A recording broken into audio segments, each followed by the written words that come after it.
Alright guys, so for this next tutorial we are going to continue on the same track that we were.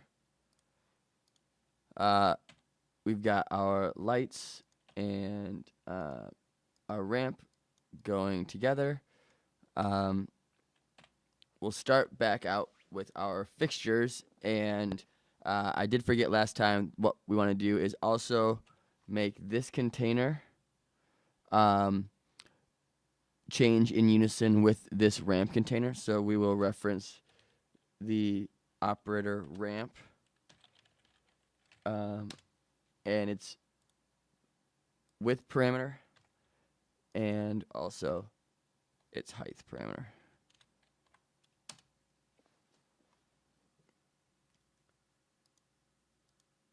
Now, a problem we have inside is that the lights are all 300 by 400, and our entire width is only 300 by 400. So we're going to go inside, and the first thing we're going to do is make this initial container, our master operator, a clone of itself, and re-replicate these.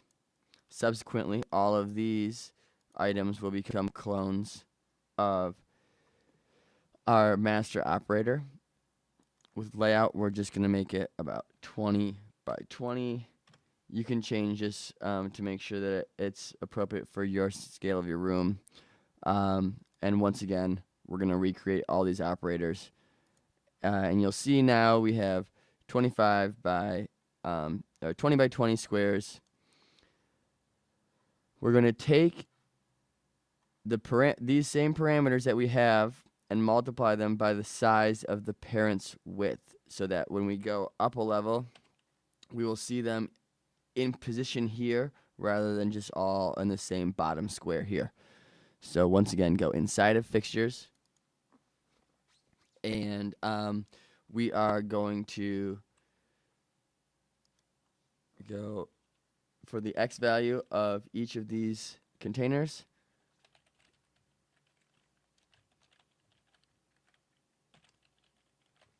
We're going to take the ramp position, the operator ramp position,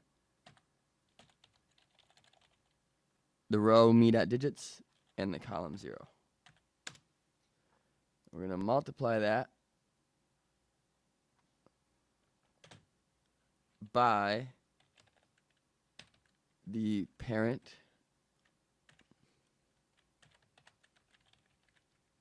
width.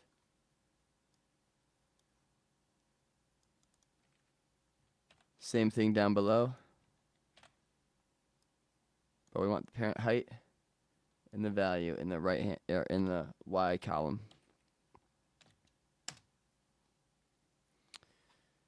So there we are, 30 by 80.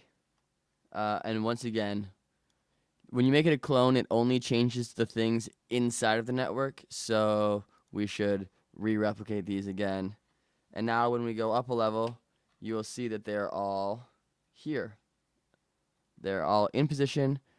Don't forget that we have the 9th thing here. Just for simplicity and symmetry, I'm going to delete this row.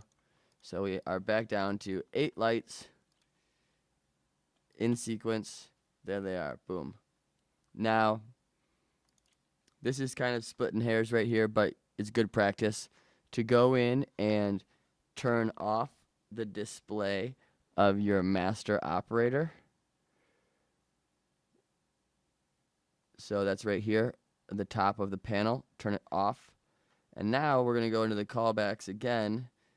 And for every replicated operator we have, we actually want the power value, the display, to be 1. When it's off, it's 0. When it's on, it's 1. So now for all of these other ones, we will display the new operators, but we will not display the master operator. Looks exactly the same, but it's because you don't have 2 lights stacked up right in here. You'll be glad you did it later. So that kind of just ties up loose ends from the last tutorial. Now we're going to move forward towards creating a more ideal light. And the first thing you might want to do is put in a slider that takes care of individual intensity, or a group intensity. In this case, we'll use a slider up above, a slider comp. Take a null from it. And we'll see when we make this viewer active, it goes from 0 to 1. Perfect for an intensity. So we'll make this name null intensity.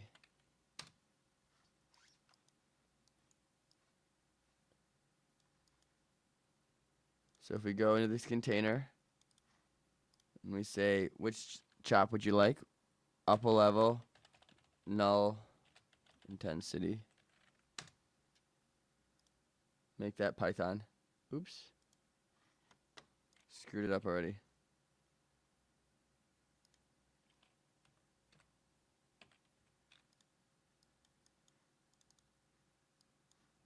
Null intensity.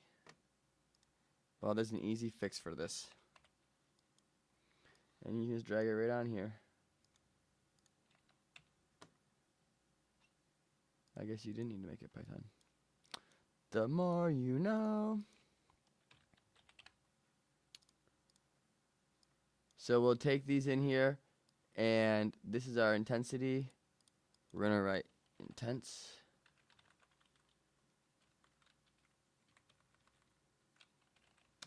Intensity. And in this math, we're going to combine the chops by multiplying them together. Now, when you go up, you turn this all the way down, turn this all the way up, hook this up to a MIDI note, or a MIDI knob on your controller, or hook this up to an LFO, or a beat chop. The opportunities are endless. Now, in this particular case, we are using a 3-channel LED. So this could be done. But if you have a different style LED light, like an 8-channel or a 7-channel, who knows what it may be. Hopefully you do. You may not go through this method. You may disconnect this altogether. And maybe we'll connect this with a merge down the line. And we're going to have a couple of empty constants sometimes. I have some 7-channel basic American DJ 38 PARs that have the first 3 channel as RGB.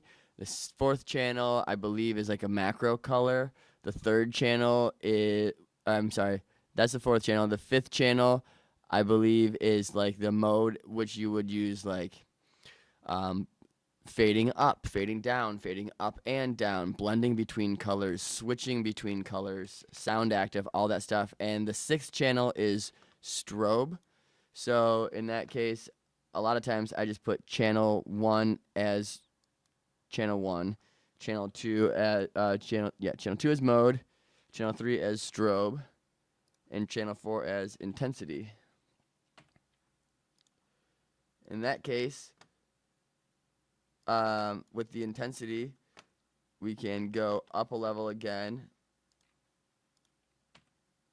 to this slider, make this viewer active, bring this down into the intensity,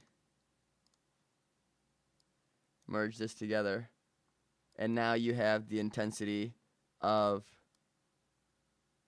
channel 7, and suddenly you have turned a 3-channel light into a 7-channel light. You could also affect the strobe in a way similarly with this, where if we copy and paste these sliders over here. Sorry, I know this, my networks get really messy. Love me for who I am, please. And now we're going to change this to strobe. This can be the strobe rate that you have, but perhaps you don't actually want to have it going at all times. So what we'll do is include a button and a math chop. So in this case, the strobe, on my particular light anyway, the strobe, we're going to change these again to combine chops multiply. In my case, the strobe goes from like very, very slow strobe to super high fast strobe. So you might want to be able to change it from time to time. Sometimes you want a slow strobe, sometimes you want a high strobe, but you don't want to just turn it on in order to change it. So what we've done is now with a momentary button, if you take this button and you change it from toggle down mode to momentary mode, now when you click it on, it will suddenly activate your strobe. So if we put this